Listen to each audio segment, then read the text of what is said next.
In the annals of crime history, certain names stand out, names that have become synonymous with a certain brand of notoriety and infamy. One such name is Christopher Dudus Coke, aka Pretzi, born in Kingston, Jamaica, in the early 1960s. Christopher Coke's life was destined to be intertwined with crime from the beginning. His father, Lloyd Coke, was the founder of the infamous Shower Posse, a ruthless gang known for their violent tactics and control over vast swaths of Kingston. Young Christopher was born into this world of power, violence, and crime. As the 1980s dawned, Christopher, still barely more than a child, was already learning the ropes of the family business. His father's gang was at the height of its power, controlling not just the illegal drug trade in Jamaica, but also exporting vast quantities of marijuana and cocaine to the United States. It was a world of fast money and faster lifestyles, but it was also a world fraught with dangers. The 1990s saw a shift in power. With Lloyd Coke's death in a mysterious fire in 1992, Christopher found himself thrust into a leadership role at a young age. But he was more than ready to take on the mantle.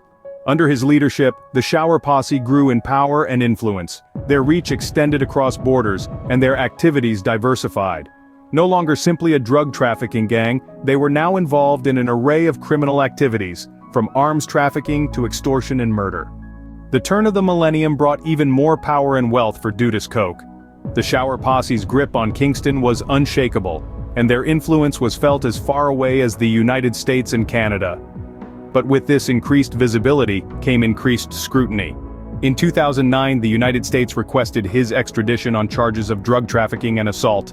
In a move that would have far-reaching implications, the Jamaican government initially refused the extradition request. This sparked a diplomatic standoff between the two countries and led to violent clashes in Kingston between Dudus Coke's supporters and the Jamaican security forces. Ultimately, after months of tension, Dudus Coke was captured and extradited to the United States in 2010.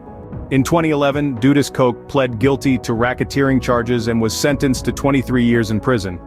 His conviction marked the end of an era in Jamaica's criminal history, but the legacy of Dudus Coke and the Shower Posse lives on. The gang is still active today, though its power and influence have waned in the years following Dudus Coke's arrest. The story of Christopher Dudus Coke is a stark reminder of the deep ties between crime, power, and politics.